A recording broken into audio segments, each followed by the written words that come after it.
नमस्कार, माझ्या चॅनलमध्ये तुमचं स्वागत आहे. 10वी महाराष्ट्र बोर्डची परीक्षा आता लवकरच येत आहे. तर परीक्षेसाठी आपल्याला कोणते प्रश्नांचा अभ्यास केला पाहिजे ते आपण आता बघूया. सर्वप्रथम आपण इतिहासामध्ये कुठले प्रश्न येतात, इतिहास आणि राज्यशास्त्रामध्ये कुठले प्रश्न येतात आणि कुठले प्रश्न आलेले आधी ते आपण बघूया. आता मी 10वी मार्चचा 2020चा प्रश्नपत्रिका बघतोय. ठीक आहे, मी हे प्रश्नपत्रिका टार्गेट पब्लिकेशनमधून डाउनलोड केले. तर टार्गेट पब्लिकेशनची जी वेबसाईट आहे त्याचा लिंक मी तुम्हाला डिस्क्रिप्शनमध्ये देईन. तिकडे जाऊन तुम्ही जे जे प्रश्नपत्रिका आहेत ते तुम्ही डाउनलोड करू शकता. ठीक आहे, आता आपण जाऊया मार्च 2020ची प्रश्नपत्रिका कशी होती ते बघूया आणि त्याचे काही उत्तरं देखील मी तुम्हाला सांगेन. ठीक आहे, आधुनिक इतिहासाचा जनक वोल्टायर याला आधुनिक इतिहासाचा जनक असं म्हटलं जातं. आता सर्वप्रथम तुम्ही बघा इकडे योग्य पर्याय निवडून विधाने पूर्ण करा. तर 3 मार्क आहेत. तो विधाने पूर्ण लिहायचे तुम्हाला, अचूक पर्याय निवडायचा आहे. त्यानंतर दुसरा प्रश्न आहे विज्ञान आणि इतर सर्व सर्व शाखेत ज्ञान शाखेची ज्यास ही जळणी मांडली जाते. तर टिंबटिंब काय जळणी मांडली जाते, तर तत्वज्ञान. तत्वज्ञान हा बरोबर पर्याय आहे.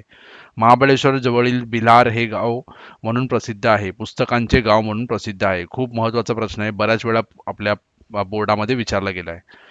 त्यानंतर इकडे बघा, हे आपल्या इतिहासकार आहेत आणि त्यांनी जी कामं केलेली आहेत त्याचे आपल्याला चुकीचा जोडी ओळखायचे. तर राजवाडे यांनी मराठ्यांच्या इतिहासाची साधने हे पुस्तक लिहिले आहे. स्वतंत्रवीर विनायक दामोदर सावरकर यांनी the Indian war of independence, तर हे बरोबर आहे. पंडिता रमाबाई स्त्री पुरुष तुलना हे चुकीचं आहे. त्यानंतर प्रत्येक गटातील चुकीची जोडी ओळखून लिहा. तर चुकीची जोडी ओळखायची. काही वेळेला आपल्याला असा देखील प्रश्न येतो की चुकीची जोडी ओळखायची पण त्याला दुरुस्त देखील करायचे. तर प्रश्न नीट वाचा आणि त्यानुसार उत्तर लिहा.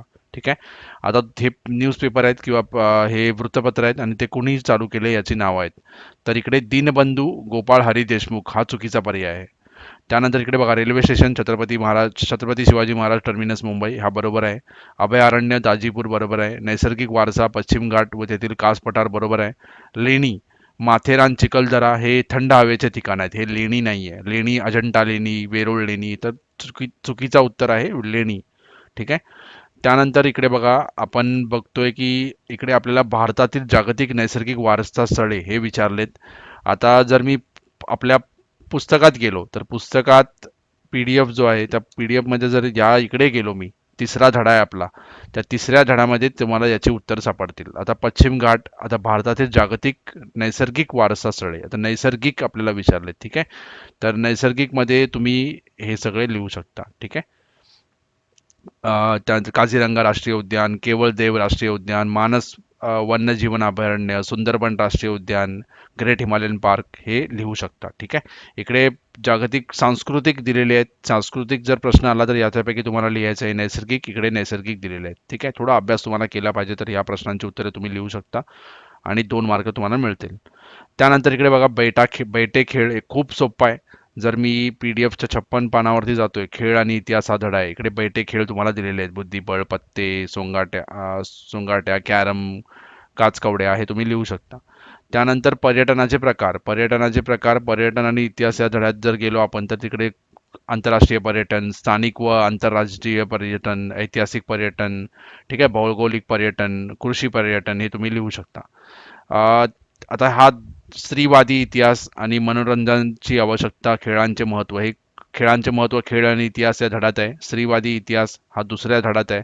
ठीक आहे, हे हे तुम्हाला पुस्तकांच्या मागे जे स्वाध्याय आहे त्यामध्ये देखील दिलेलं आहे. तर तुम्ही याचा अभ्यास करा. 2 मार्क तुम्हाला, 2 मार्काचे 2 प्रश्न येतात, 4 मार्क टोटल. त्यानंतर एक येतो कारण स्पष्ट करा. पुढील विधाने सकारण स्पष्ट करा. ठीक आहे, तर हे 4 प्रश्न दिलेले असतात, त्यापैकी तुम्हाला 2 लिहायचे. त्याच्यानंतर असतो एक उतारा दिलेला असतो. हे पहिला असा प्रश्न यायचा, उतारा दिलेला असतो. उताराच्या आधारे काही प्रश्न दिलेले असतात. हे प्रश्नांचा उत्तर तुम्हाला, हे जे 2 प्रश्न आहेत 2 मार्काचे, 1-1 मार्काचा, त्याचा उत्तर तुम्हाला इकडेच मिळेल. हा जो 2 मार्काचा प्रश्न असतो त्याचा तुम्हाला थोडा विचार करून उत्तर लिहायचा असतो, त्याच्यासाठी 2 मार्क असतात. ठीक आहे, काही संदर्भ तुम्हाला इकडे मिळेल पण पूर्ण उत्तर इकडे मिळत नाही आपल्याला. ठीक आहे, पुढील प्रश्नांचा सविस्तर उत्तरे लिहा. हे 3 मार्कासाठी एक प्रश्न असतो, 2 प्रश्न तुम्हाला लिहायचे असतात. ठीक आहे, त्यानंतर दिलेल्या पर्यायांपैकी योग्य पर्याय निवडून विधाने पूर्ण करा. आता लोकशाहीचा गाभा म्हणजे काय, सत्तेचं विकेंद्रीकरण हा योग्य पर्याय आहे. विधाने पूर्ण करा, हे पूर्ण तुम्हाला लिहायचं आहे आणि हा जो आहे त्याला अंडरलाईन करायचं आहे. शेतकरी चळवळीच्या प्रमुख मागणी, काय मागणी आहे शेतकरी चळवळीची? शेतमालाला योग्य भाव मिळाला पाहिजे, भाव मिळावा. त्यानंतर यापैकी तुम्हाला पुढील विधाने चूक की बरोबर हे सकारण स्पष्ट करा. चूक की बरोबर बघा, फक्त चूक की बरोबर आपल्याला नाही सांगायचं आहे, त्याचं कारण देखील सांगायचं आहे की का बरोबर आहे आणि का चूक आहे. तर प्रश्न नीट वाचत जावा. ठीक आहे. भारतीय लोकशाही जगातील सर्वात मोठी लोकशाही मानली जाते. हे बरोबर आहे. का? कारण भारताची लोकसंख्याच खूप जास्त आहे आणि 18 वर्षाच्या वरील जे लोकसंख्या आहे ती खूप जास्त आहे. जगात सर्वात जास्त लोकसंख्या आपली आहे, चीन नंतर. पण चीन हे लोकशाही देश नाही आहे. त्यामुळे भारताची लोकसंख्या ही भारतीय लोकशाही ही जगातील सर्वात मोठी लोकशाही मानली जाते. ठीक आहे. राजकीय पक्ष, शासन व जनता यांच्यातील दुवा म्हणून काम करतात. हे राजकीय पक्ष जो धडा आहे त्यामध्ये हा प्रश्न आहे, त्यामधला प्रश्न आहे हा योग्य पर्याय आहे, सॉरी हा योग्य आहे. हा बरोबर आहे. ठीक आहे. डाव्या उग्रवादी चळवळीत आज शेतकरी व आदिवासी यांच्या समस्या महत्त्व वाढत आहे, तर चुकीचं आहे. आधी त्यांची या चळवळीचं उद्दिष्ट काय होतं की शेतकरी आणि आदिवासी यांना न्याय मिळाला पाहिजे. नंतर ते या उद्दिष्टांपासून दूर होत गेले. आता ते काय करतात, ते धमकवण्याची कामं करतात, सरकारला विरोध करण्याची कामं करतात. ठीक आहे. पुढील संकल्पना सहकारण स्पष्ट करा. संकल्पना स्पष्ट करा. कोणतेही एक माहितीचा अधिकार 2005 मध्ये जो कायदा आलेला त्यामध्ये आपण सरकारला प्रश्न विचारू शकतो, सरकारकडून उत्तरे मागू शकतो. प्रादेशिकता म्हणजे काय की एका ज्या राजकीय पक्ष किंवा एका ज्या प्रदेशाचे लोक असतात त्यांना असं वाटू लागतं की माझ्या प्रदेशाचा जास्त विकास झाला पाहिजे, माझी जी भाषा आहे, माझी जी संस्कृती आहे ह्याला जास्त महत्त्व मिळालं पाहिजे. अशी जी विचारधारा असते त्याला प्रादेशिकता असं म्हणलं जातं. पुढील संकल्पचित्र पूर्ण करा. अर्थात भारतीय राष्ट्रीय पक्ष हे तुम्हाला माहित असेल, भारतीय राष्ट्रीय काँग्रेस, भारतीय जनता पार्टी, बहुजन समाज पार्टी, तृणमूल काँग्रेस हे तुम्ही लिहू शकता. त्यानंतर पुढील संकल्पचित्र पूर्ण करा. लोकशाहीचे मूल्य. आता मी 108 पीडीएफच्या 108 पानावरती जातो, तर इकडे तुम्हाला लोकशाहीचे मूल्य तुम्हाला दिसतील. समता, स्वतंत्रता, सामाजिक न्याय, धर्मनिरपेक्षता हे 4 मूल्य आहेत, मेन मूल्य आहेत. ठीक आहे. त्यानंतर निवडणूक आचारसंहिता म्हणजे काय असतं की निवडणूक जेव्हा होते त्यावेळेस काही नियम लागू होतात निवडणूक आयोगातर्फे. ते नियम सरकार, जे उमेदवार असतात, लोक असतात, जे निवडणूक मध्ये वोटिंग करतात, मतदान करतात, सर्वांसाठी हे नियम लागू असतात. ठीक आहे. आचारसंहिता म्हणजे काय की जो आपला जे मतदान असतं किंवा जे इलेक्शन असतं किंवा ते बिना की त्याच्यासाठी ते एकदम ठीक झालं पाहिजे. ठीक आहे. स्वातंत्र्यपूर्व काळात स्त्री चळवळी कोणत्या सुधारणा लढत होत्या, तर हे तुम्हाला चळवळीचा धडा आहे त्यामध्ये तुम्हाला याचं उत्तर मिळेल. आता हा मार्च 2020चा ही प्रश्नपत्रिका होती. तसंच एक जे लोक पास होत नाहीत किंवा ज्या लोकांना कमी मार्क मिळतात त्यासाठी परत एकदा परीक्षा होते. ती परीक्षा झाली होती. त्या परीक्षेची पण प्रश्नपत्रिका आपण बघूया. ठीक आहे. 2020 ची प्रश्नपत्रिका आहे. आधुनिक इतिहासाचा जनक व्होल्टॅर याला मानलं जातं. भारतीय राष्ट्रीय अभिलेखागार हे कुठे आहे? दिल्लीला आहे. हे अ, लक्ष द्या, हा दिल्लीचा उत्तर आहे. राष्ट्रीय अभिलेखागार दिल्लीला आहे. थॉमस कुक याने पर्यटन तिकिटे विकण्याचा एजन्सी व्यवसाय सुरू केला होता. आता ह्याच्यामध्ये परत चुकीची जोडी ओळखा. अ, हे सगळं बरोबर आहे. यामध्ये हा जो आहे the Indian war of independence, मार्क्सवादी इतिहास, हे चुकीचं आहे. हा राष्ट्रवादी इतिहास हे सावरकरांनी पुस्तक लिहिलं होतं. तर इकडे आचार्य प्रल्हाद केशव अत्रे हे चुकीचं पर्याय आहे.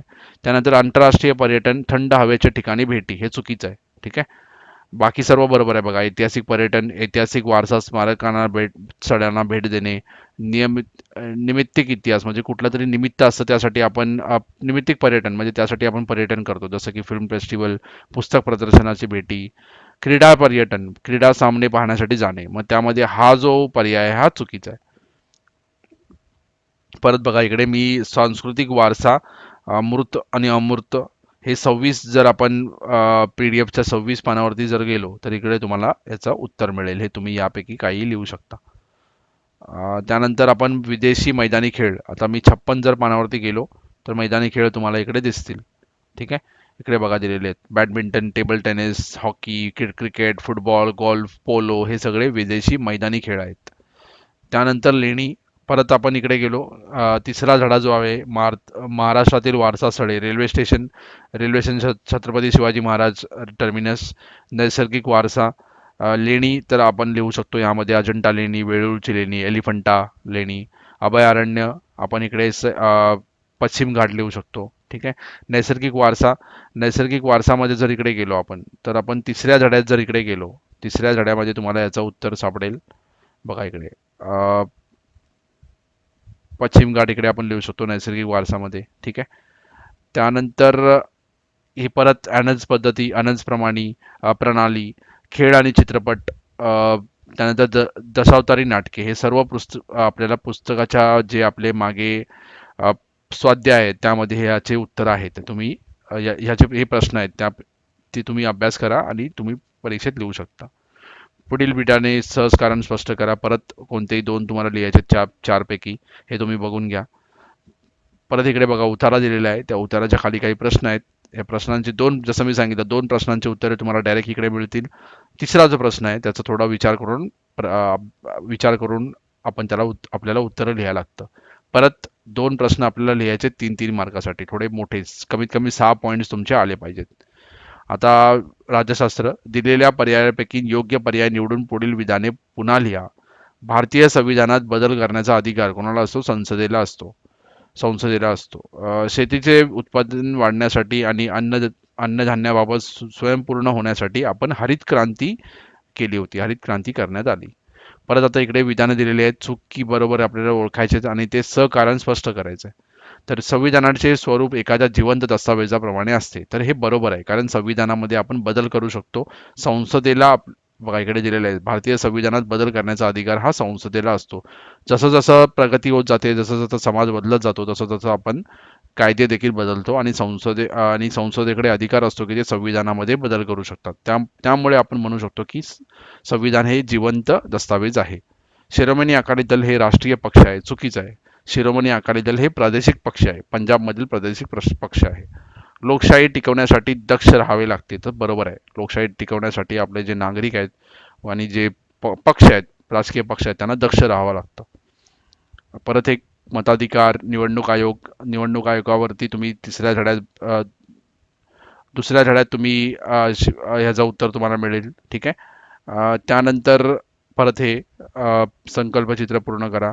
महाराष्ट्रातील प्रादेशिक पक्ष, तर महाराष्ट्रातील प्रादेशिक पक्ष यामध्ये तुम्ही समाजवादी पक्ष, त्यानंतर महाराष्ट्र नवनिर्माण सेना, शिवसेना, भारिप बहुजन महासंघ, यापैकी कोणताही एक तुम्ही लिहू शकता जो तुम्हाला लक्षात राहील. जनस्वराज्य शक्ती, लोकसंग्राम, स्वाभिमानी पक्ष, असे सोपे जे आहेत ते तुम्ही पाठ करून ठेवा, जेणेकरून तुम्ही परीक्षेमध्ये आला तर लिहू शकता. त्यानंतर भारतीय लोकशाही पुढील आव्हाने. आता आपण जर शेवटच्या धड्यात गेलो, त्यामध्ये याचं उत्तर आहे. बघा हे उत्तर आहे. जमातवादी व दहशतवादी, उग्रवादी किंवा नक्षलवादी, राजकारणाचे गुन्हेगारीकरण, सामाजिक आव्हाने, हे सगळे भ्रष्टाचार, हे सगळे तुम्ही लिहू शकता. परत मोठा प्रश्न असतो हा, मोठे उत्तर लिहायला लागतं त्यासाठी.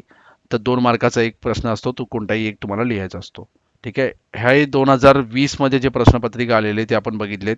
हे प्रश्नपत्रिकेचा लिंक तुम्हाला मी देईन डिस्क्रिप्शनमध्ये, तुम्ही डाउनलोड करू शकता आणि तुम्ही ही प्रश्नपत्रिका सोडवू शकता किंवा जे प्रश्न आलेले आहेत त्याचा अभ्यास करू शकता.